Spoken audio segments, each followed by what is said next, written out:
Thanks, Renee. Well, we are not going to see any rain in the near future. The skies are very blue as I sit out here in the Rose Garden. But it is very windy as we are under a wind advisory for the next few days. We can also see those temperatures drop over the weekend. We may even dip into the 30s on Sunday. But don't worry, your spring weather will be back by next week. Some rain, though, may come with it. I'll tell you more coming up later. Jeb and his campaign have been traveling all over South Carolina, hitting all the major cities and hosting rallies like this one to get local support. After today, you can put away the umbrellas and rain boots because tomorrow brings sun and clear skies.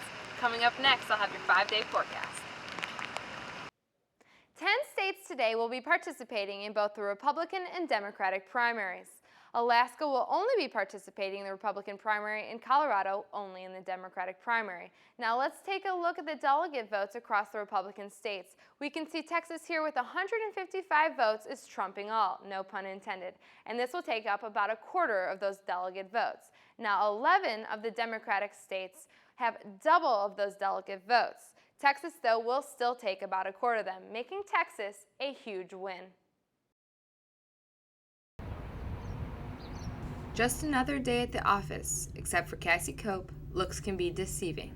Cope is a political reporter for the state newspaper and calls the small, dingy press room that she shares with 7 other reporters at the State House home. Cope closely covers the state budget and focuses mainly on education, roads, and public safety. So it's finding out the facts first, and then from there, it's going in depth. So why are you sending the money to counties versus the State Department of Transportation, and digging deep into the weeds and then trying to zoom back out for readers and help them understand. Journalists like Cassie turn stories about once a day covering things going through the legislature. She and other journalists work closely with senators and House of Representatives to get this done. Richland Representative James Smith believes working with journalists to get his and other assembly members' messages out there is essential in connecting with their constituents. Without active journalists who care about what's going on, who are engaged, then the public doesn't necessarily get the full picture about what we're doing. I mean, they hold and keep us accountable to the trust that is placed in us by the people of our state. Representative Smith homes in on the importance of trust within the relationship. I can communicate to them on a certain level and provide them with information that helps them do their job and helps get information to the public and know when we're on the record and when we're not on the record. Back at the state newspaper's Columbia headquarters, Jamie Self types away at a new angle covering the roads bill that is currently being discussed in the House. She says it's important to maintain good relationships with sources inside the Assembly. So it's a lot of just touching base with sources, keeping track of the calendar and all of the committee meetings, and just reading through a lot of legislation to also see if there's anything that jumps out of you that might be important to readers.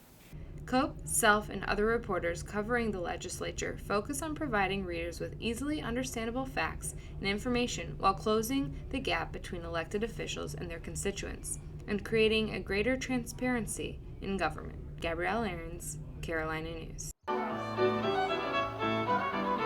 Every Tuesday night, a select few people join together at the Eastminster Presbyterian Church to celebrate Scottish heritage. How, you may ask? By dancing. Are y'all ready to warm up? Go. The class is taught by Bill McCullough, who has been teaching Scottish country dance for over 23 years, and his reason may surprise you. I do it, as I told you, is to keep my mind fresh and to keep in good shape. Other people do it just for the social activities. They just like being with other people. Young and old flock to the church for their own reasons. No previous dance experience needed. Baby Edie even rolls around to the music from time to time. While many come to socialize and get a workout, there's a lot of history behind the dances. After World War I, Royal Scottish Dance Societies were created in order to revive Scottish country dance all over the world. Classes are taught every day, just like this one.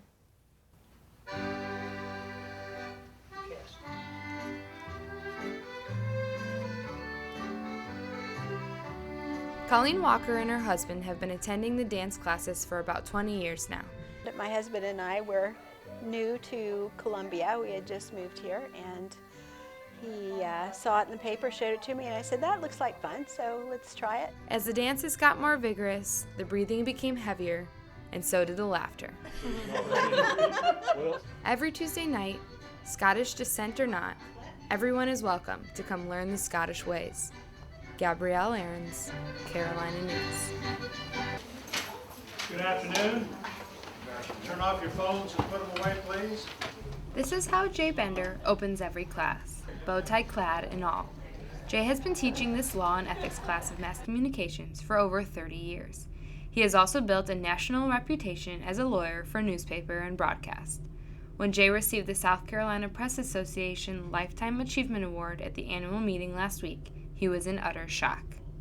I had no inkling it was coming. It was a total surprise.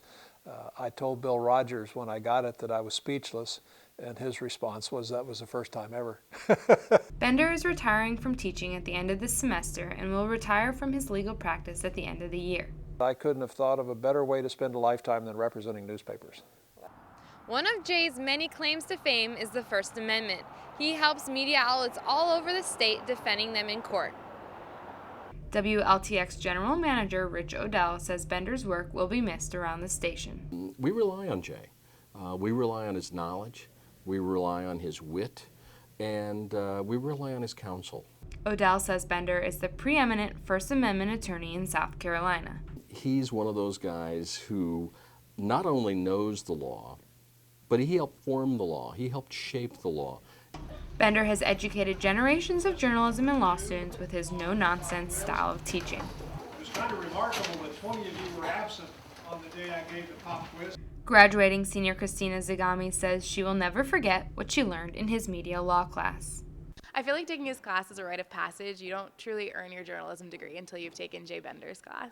The last class Jay will ever teach will be on April 21st, and he doesn't plan on changing a thing. I'm going to give out mugs, I'm going to wear hats, and tell people what media law is about. Same stuff I've done for 40 years.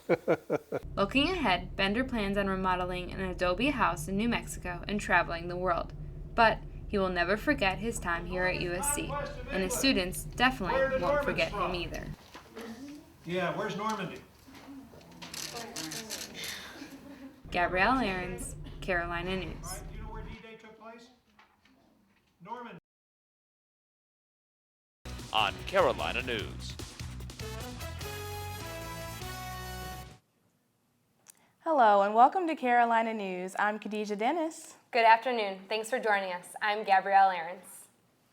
A foreign refugee bill has been proposed to the South Carolina Senate that targets foreign refugees coming to the state and organizations that aid these refugees. Reporter Tim Callowell has the latest in the newsroom. More than 24 people are hospitalized after an Amtrak train derailed in southwest Kansas early this morning. Authorities say 29 people were taken to the hospital, but none have life-threatening injuries. The train was traveling from Los Angeles to Chicago when 7 passenger cars derailed shortly after midnight. The cause of the mishap remains unclear at this point. Columbia police need your help today finding a man who they say robbed a Waffle House off of Greystone Boulevard this morning. Police say a man entered the Waffle House on Stone Ridge Drive this morning around 4 a.m., armed with a gun and demanding money. While no one was injured in the robbery, police are still looking for the suspect without a description. $1,000 reward is available to anyone whose tips lead to an arrest in this case. If you have any information, Columbia Police ask that you call 1-888-CRIME-SC.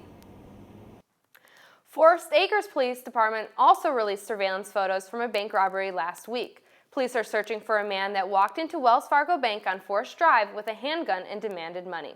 He is described as black, around 6 feet, between 35 and 45 years old, and weighing 230 pounds.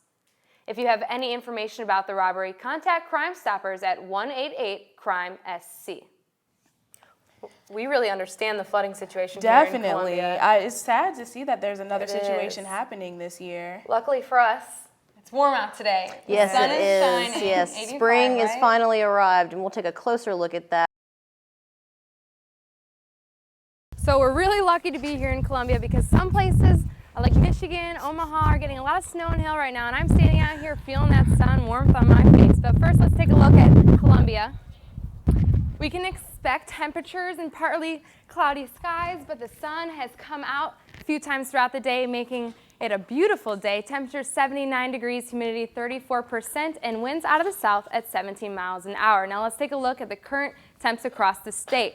We can see across the board around 77, so mid-70s, a little cooler up in the upper state, 73 in Greenville, and the warmest spot is here in Columbia with 79 degrees. A little bit cooler on campus though with 78 degrees. Now let's take a look at the current national map. So this is that storm I was talking about over the Great Lakes. It's bringing a lot of snow and hail, but it will move east to New England, unfortunately giving them a snowy Easter. We also have a storm system brewing in front of this front that will be pushing over to us overnight. So now let's take a look at the storm itself. It is ranging from Texas across Louisiana. Poor Louisiana got a lot of rain last week and flooded, so they don't need that.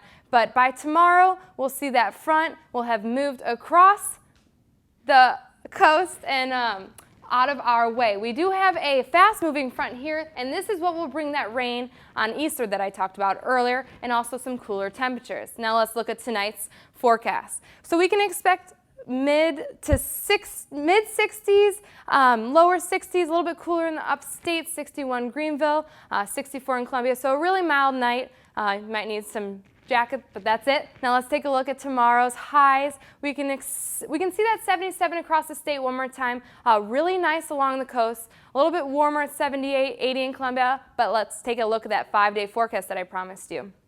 So this is that rain, that front that's over Louisiana right now that'll come by 2 a.m. and be gone by noon, so it should warm up. And Saturday we'll see some clouds, and Sunday unfortunately we'll have some rain, but by Monday afternoon clear up, and Tuesday we will see that sun again that I promised you guys. So back to you in the studio.